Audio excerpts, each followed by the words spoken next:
Pushpa 2 world వైడ్‌గా release అవ్వబోతుంది కాబట్టి, మరి బన్నీ ఫ్యూచర్ ఎట్లా ఉండబోతుంది? తన రేంజ్ ఏ విధంగా మారబోతుందంటారు?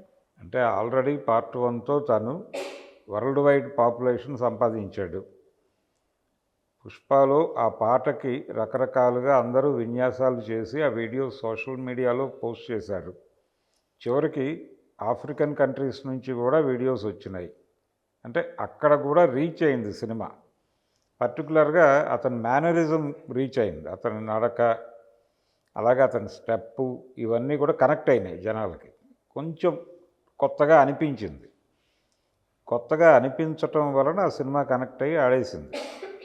ఇది అడ్వాంటేజ్. సో ఎక్స్పెక్టేషన్స్ పెంచింది అది. పాన్ ఇండియా మార్కెట్లో అతనికి ఎంట్రీ అయిపోయింది. అయిపోవడం మాత్రమే కాదు, నేషనల్ లెవెల్లో బెస్ట్ యాక్టర్గా అవార్డు తీసుకున్నాడు ఫస్ట్ టైం. ఇప్పటి వరకు ఏ తెలుగు హీరోకి, అంటే చిత్తూరు నాగయ్య గారి రోజుల నుంచి మొదలు పెడితే ఇప్పటి వరకు కేవలం అల్లు అర్జున్కి మాత్రమే జాతీయ ఉత్తమ నటుడి పురస్కారం దక్కింది. చిరంజీవి, ఎన్టీ రామారావు గారు, అక్కినేని నాగేశ్వరరావు గారు వీళ్ళందరూ ఉన్నారు. కానీ వీళ్ళెవరికీ జాతీయ స్థాయిలో ఉత్తమ నటుడి అవార్డు రాలేదు. ఈయనకే మొదటిసారి తెలుగు హీరోకి రావటం అనేది అల్లు అర్జున్తోనే మొదలు. అలా ఆయన చరిత్రలో ఒక చిరస్థాయిగా నిలబడిపోతాడు. ఈ సినిమా ద్వారా పుష్పతో నిలబడిపోయాడు ఆల్రెడీ. సో ఆ ఇమేజ్ క్రియేట్ చేసింది ఆ సినిమా.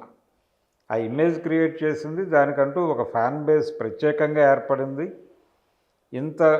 ఇంత అల్లు అర్జున్ని ప్రమోట్ చేసిన బేస్ మీద, ఆ పునాది మీద ఇప్పుడు 2 వస్తోంది. కాబట్టి డెఫినెట్గా ఆయన జాతీయ స్థాయిలో కాదు, ఇప్పుడు ఆయన ప్రపంచ మార్కెట్ని టార్గెట్ చేస్తున్నారు వాళ్ళు. ఇతర దేశాల్లో కూడా, ఇతర దేశాల్లో అంటే తెలుగు సినిమాని విదేశాల్లో వేయటం జరుగుతుంది. ఓవర్సీస్ మార్కెట్ ఉంది తెలుగు సినిమాకి.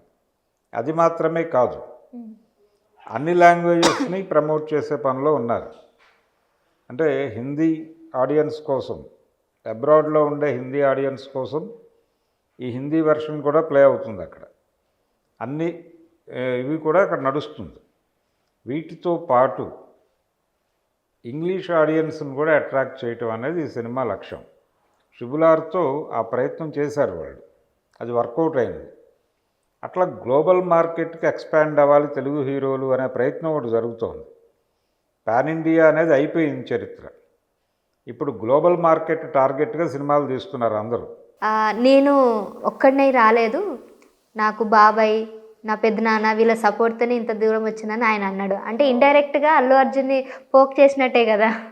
అంటే తను అన్నదేమిటి, నా ఎదుగుదలలో మా బాబాయ్ పాత్ర ఉంది, మా పెదనాన్న పాత్ర ఉంది, వాళ్ళని నేను ఎప్పుడూ మర్చిపోను, అలా మర్చిపోతే నేను కృతజ్ఞుడిగా మిగిలిపోతాను అని అన్నాడు ఆయన. తన గురించి తాను చెప్పుకుంటూ మాట్లాడాడు. అంటే ఇలా ఎవరు వాళ్ళ అభివృద్ధికి దోహదపడిన వాళ్ళని మర్చిపోయినా వాళ్ళు కృతజ్ఞులుగా మిగిలిపోతారు అనే సెన్స్లో మాట్లాడాడు ఆయన.